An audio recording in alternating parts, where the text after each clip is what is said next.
ओम शांति। प्रातः मुरली बाप दादा मधुबन। मीठे बच्चे, इस शरीर को न देख आत्मा को देखो, अपने को आत्मा समझ आत्मा से बात करो। इस अवस्था को जमाना है, यही ऊंची मंजिल है। स्वयं परमपिता परमात्मा शिव बाबा प्रजापिता ब्रह्मा के तन में आकर के यह ईश्वर विश्वविद्यालय की स्थापना की है। और परमात्मा पिता हम बच्चों से यही कहते हैं कि बच्चे, यह शरीर अर्थात ही एक पार्ट, तो जैसे पार्ट का भी अपना एक स्क्रिप्ट है शरीर का, और शरीर के पार्ट का भी अभी तमो प्रधान अवस्था है। अभी तमो प्रधान से सतो प्रधान अवस्था जाने तक यहाँ बहुत सारे अनुभव होंगे।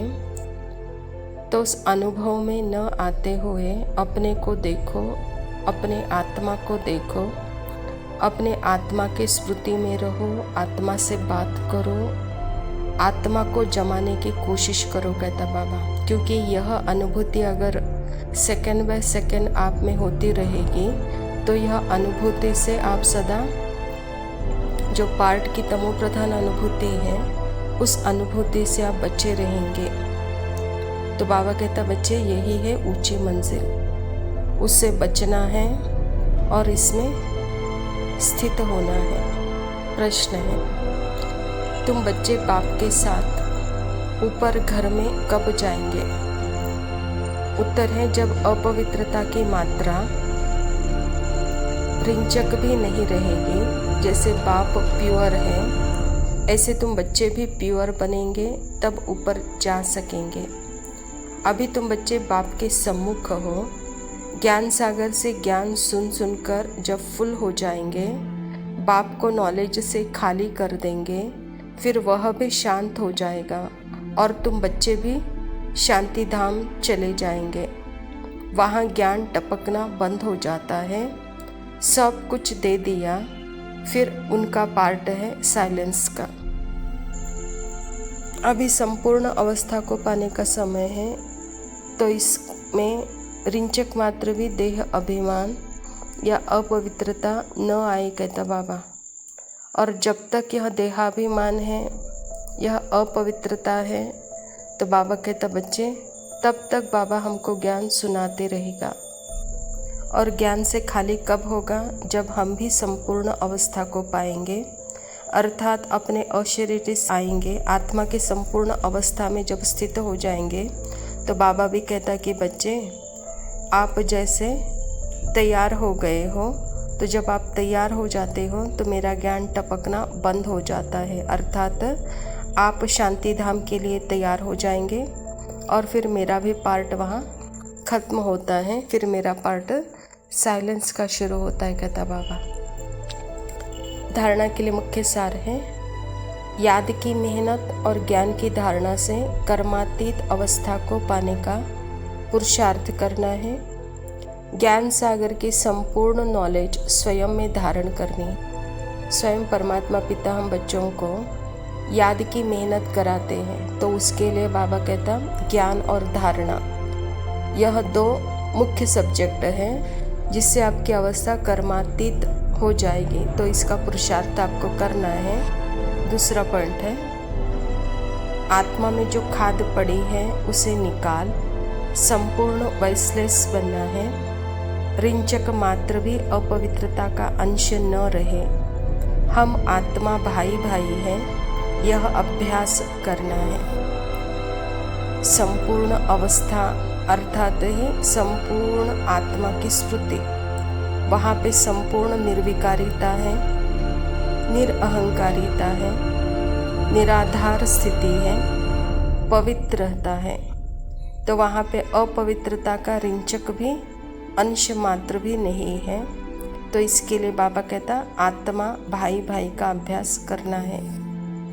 वरदान है, समय और संकल्प रूपी खजाने पर अटेंशन दे, जमा का खाता बढ़ाने वाले पदमा पदम पति भव।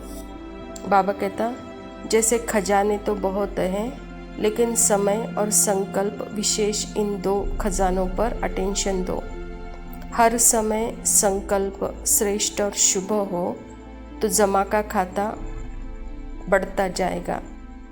इस समय 1 जमा करेंगे तो पदम मिलेगा। हिसाब है, 1 का पदम गुणा करके देने की यह बैंक है।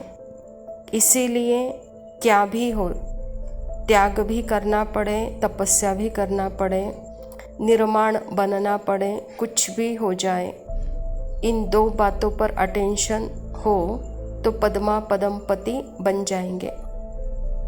स्वयं परमात्मा हम बच्चों को सर्वश्रेष्ठ खजाना इस समय का बता रहे हैं कि बच्चे, यह समय और संकल्प यह सर्वश्रेष्ठ खजाना है, इसके ऊपर आप अटेंशन दो, कहता बाबा।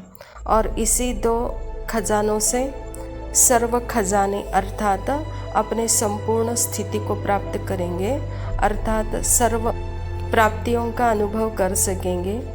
अगर यह समय और संकल्प को आपने व्यस्त गवा दिया तो वहाँ पे सज़ा का हिसाब है, कहता बाबा।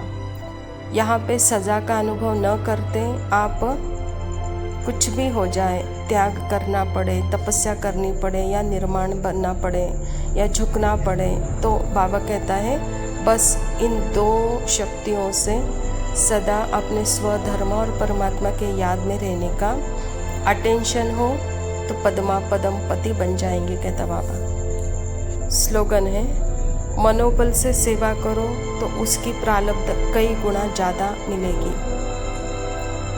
बाबा कहता मन भी एक पावरफुल यंत्र है, जो भी संकल्प करते हो वह पावरफुल स्मृति में रहकर करो तो वह अनुभव दूसरों को भी कराता है और खुद को भी जैसे कि बूस्ट मिलती है।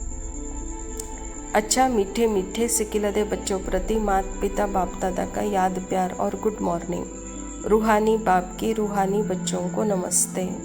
हम रूहानी बच्चों की रूहानी बाप दादा को याद प्यार और नमस्ते। लव यू बाबा, शुक्रिया, ओम शांति।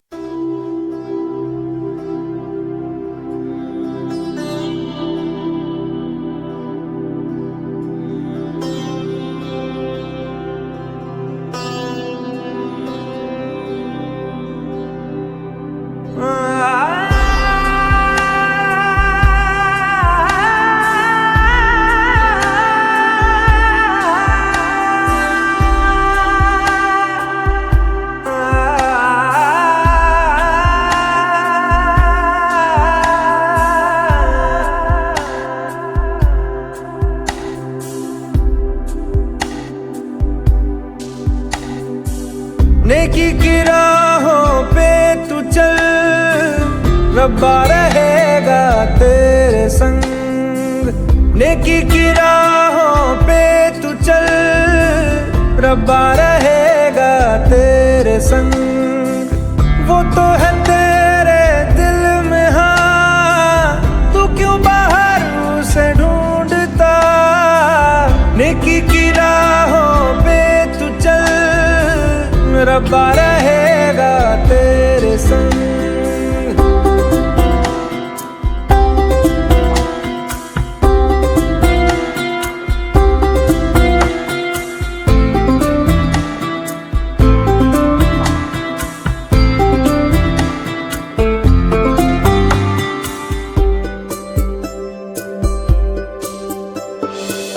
कभी है वो साहिल पे, कभी है वो मौजों पे, कभी है परिंदा वो उड़ता हुआ। वो तो खुदा है, जीवन है राह है, उसको न मज़हब में कैद करना। वो वफादार है, हाँ खुद ही प्यार है, साए में उसके सुकून कितना। दुनिया का नूर है, ना तुमसे दूर है, पाकीज़गी में वो है बसता। रूए खुदा का है आसरा, वही तो है पनाह ये जहां उसका है। नेकी की राहों पे तू चल, रब्बा रहेगा तेरे संग। वो तो है तेरे दिल में, हाँ तू क्यों बाहर उसे ढूंढता। नेकी की राहों पे तू चल, रब्बा रहेगा तेरे संग।